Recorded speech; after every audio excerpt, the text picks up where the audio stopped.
Good morning to all my students.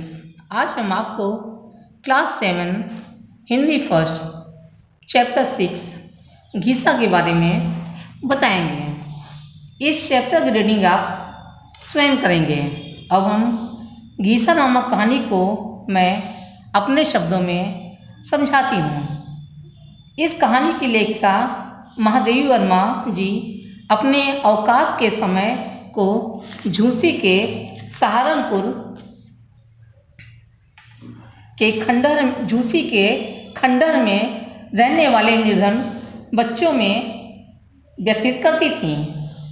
गांव में गाय भैंस चराते हुए बेकार बच्चों को देखकर उन्हें उन बच्चों को कुछ सिखाने का ध्यान आया। पीपल के पेड़ की घनी छाया में कुछ बच्चे एकत्र होते। उनकी वेशभूषा ऐसी होती कि अचानक देखने वाला भयभीत हो जाए, किंतु उनमें घीसा उन बालकों से बिल्कुल अलग था। वह पढ़ने में बहुत तेज था, साथ ही अपना उत्तरदायित्व भी बहुत अच्छी तरह से निभाता था। प्रत्येक शनिवार को वह अपने हाथों से पीपल की छाया को गोबर मिट्टी से चिकना करता तथा शीतल पाटी को झाड़ पोंछकर बिछाता। बेकार की चीज़ों को यथास्थान पर रख देता। इस प्रकार वह बालक विचित्र पाठशाला का विचित्र मंत्री बनकर आगे बढ़कर अपने गुरु के स्वाद के लिए प्रस्तुत हो जाता। एक दिन लेखिका ने बच्चों को सफाई का महत्व समझाया। दूसरे दिन बच्चे आधे अधूरे सफाई के साथ आए, लेकिन घीसा दिखाई नहीं दिया। कुछ देर पश्चात घीसा नहाकर गीला गौछा लपेटे आधा भीगा कुर्ता पहने अपराधी के समान आ गया। उसको देखकर लेखिका का रोम रोम द्रवित हो गया। होली के पहले हिंदू मुस्लिम वैमनस्य बढ़ रहा था। घीसा 2 सप्ताह से ज्वर में पड़ा था। लेखिका बच्चों को विदा करके घीसा को देखने जा रही थी। बीच में ही डगमगाते पैरों से घीसा को अपनी ओर आते देखकर वह व्याकुल हो गई। तभी गुल्लू काका ने अंधी बुढ़िया को बताया कि शहर में दंगा हो गया है। गुल्लू काका को के जाते ही वह यह सोचकर बाहर निकला कि वह किसी भी तरह गुरु को जाने नहीं देगा। गुरु के जाने की बात सुनकर घीसा उदास था, किंतु कुछ बच्चे पढ़ने की छुट्टी से प्रसन्न थे। गुरु के जाने पर उन्हें कुछ भेंट देना चाहिए। यह सोचकर घीसा नंगे बदन एक तरबूज को अपने हाथों में लेकर आ रहा था। उसके पास पैसा नहीं था, इसलिए उसने तरबूज के बदले खेत वाले लड़के को अपना कुर्ता दे दिया था। उसने अपने मन में यह सोचा था कि गुरुजी को चिंता करने की कोई आवश्यकता नहीं है, क्योंकि गर्मी में मैं कुर्ता नहीं पहनता और आने जाने के लिए मैं अपने पुराने कुर्ते से ही काम चला लूँगा। गंगा के उस तट पर किसी गुरु को अपने शिष्य से ऐसी गुरु दक्षिणा नहीं मिली होगी। इस दक्षिणा के आगे संसार की सभी वस्तु बेकार लगी। अंत में लेखिका को जब जाने का अवकाश मिला तो पता चला कि घीसा इस दुनिया को छोड़कर चला गया है। इस दुख के कारण लेखिका के शरीर में आगे कुछ भी कहने की शक्ति नहीं थी। अब आप इस चैप्टर के कठिन शब्दों को अंडरलाइन करेंगे।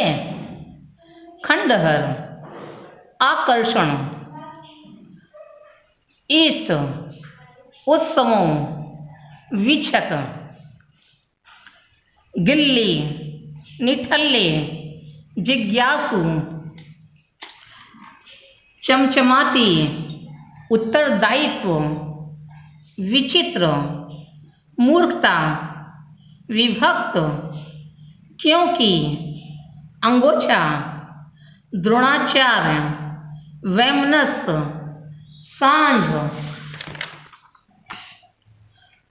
उद्विग्न, छुट्टी, टिप्पणियाँ, आक्रमण, लक्ष्य, आवश्यकता, दक्षिणा, पर्याप्त।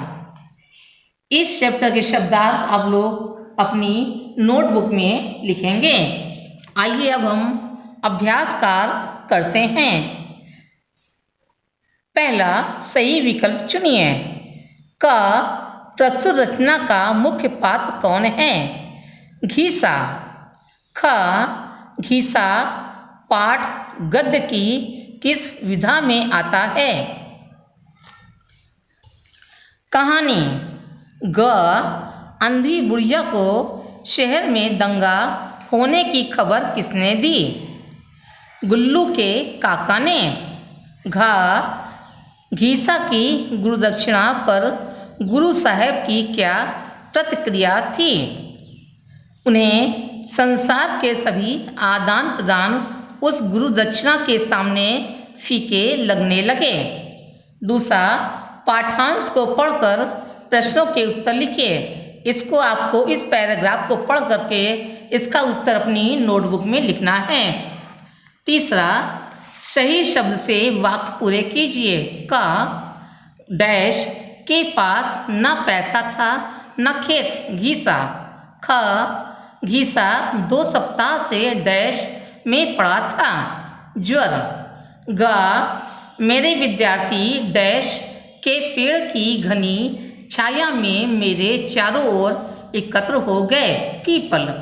घा, उस डैश के सामने संसार में अब तक के सारे आदान प्रदान फीके जान पड़े दक्षिणा। अंगा, घीसा को उसके डैश ने सदैव के लिए पढ़ने से अवकाश दे दिया। इस चैप्टर के प्रश्नोत्तर की अंगा का आंसर है भगवान। इस चैप्टर के प्रश्नोत्तर की फोटो आपको होमवर्क में दे दी जाएगी। आज की कक्षा में बस इतना ही। धन्यवाद।